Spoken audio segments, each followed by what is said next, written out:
পৃথিবীতে পোষা পাখিদের মধ্যে জনপ্রিয়তার শীর্ষে রয়েছে বাজরিগার। এর অনেক কারণ আছে, তার মধ্যে অন্যতম কারণ হলো এর কালার ভেরিয়েন্ট। মানে এই পাখিগুলো এতটাই রং বেরঙের হয়ে থাকে যে এর কালার সংখ্যা গুণে আপনি শেষ করতে পারবেন না। শুধু কালারে সীমাবদ্ধ নয়, এদেরকে অনেক নামে ডাকা হয়। কেউ ডাকে বদ্রি, কেউ ডাকে বাজিগর, কেউ ডাকে বাজরিগার, আবার কেউ প্যারাকিটস নামেও ডেকে থাকে।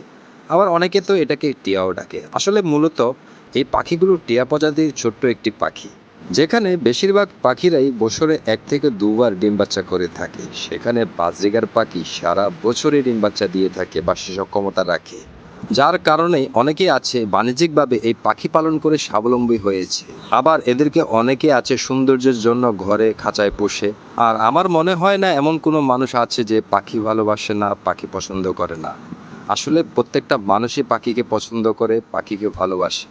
আপনি যদি একজন পাখি প্রেমী হয়ে থাকেন এবং চিন্তা করছেন যে কি পাখি পোষা যায়, তবে আমি বলবো আপনি বাজরিগার পাখি দিয়ে শুরু করুন। এক জোড়া বাজরিগার পাখি কিনে ফেলুন এবং এদেরকে পরিচর্যা করুন। দেখবেন যে এক জোড়া থেকে অনেক জোড়া বাজরিগার হয়ে গেছে অল্প কয়েক মাসের মধ্যে। তবে এত পাখি থাকতে আমি কেন বাজরিগার পাখির কথা বলছি? যারা পাখি পালনের কোনো অভিজ্ঞতা নাই, কোনো ধরনের জ্ঞান নাই এ ব্যাপারে, তাদের জন্য উপযুক্ত হলো বাজরিগার পাখি দিয়ে শুরু করা। কারণ এখান থেকে আপনার যে এক্সপেরিমেন্ট হবে, পরবর্তীতে আপনি যে কোনো পাখি পুষতে সেটা কাজে লেগে যাবে।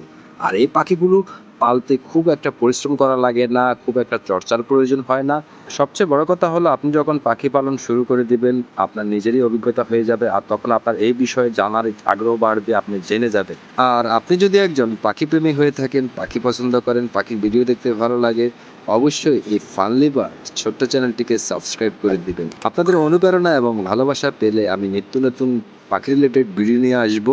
আর আপনাদের যদি এই বাজরিগার নিয়ে যদি কোনো প্রশ্ন থাকে কমেন্টসে জানান, আমি এর রিপ্লাই উত্তর দিব এবং আপনাদের প্রশ্ন নিয়ে আমি ডেডিকেটেড ভিডিও বানাবো। তবে আরেকটা কথা বলা হয়নি, এই যে সাদা পাখিটি দেখতে পাচ্ছেন, এটা আমার ট্যাম করা পাখি। আর ওটাকে একটা নতুন সঙ্গী দিয়েছি আমি। এখন দেখা যাচ্ছে ও সঙ্গী ডিম পেড়ে দিয়েছে, মানে এখন আমার কাছে আসতে চায় না। মূলত ওটা আমার ট্যাম পাখি, এই যে সাদা পাখিটি। তো ওই পাখিটি অনেক কিউট। ওটাকে আমি খুব ছোটবেলা থেকে ওকে লালন পালন করেছি, নিজ হাতে খাওয়াইছি, বড় করেছি, অনেক যত্ন করেছি। কি আর করা, এখন সঙ্গী পেয়ে ট্যাম আস্তে আস্তে চলে যাচ্ছে, তো সমস্যা নাই। পাখিরা এমনই, ওদেরকেও একটু স্বাধীনতা দেওয়া উচিত। ভিডিওটি আর দীর্ঘায়িত করব না, আপনাদের সুস্বাস্থ্য কামনা করে ভিডিওটি এখানেই শেষ করব। আর আপনি যদি পাখি পালন করে থাকেন, পাখি ভালোবেসে থাকেন, ছোট্ট করে একটি লাইক এবং সাবস্ক্রাইব করে যাবেন। ধন্যবাদ সবাইকে।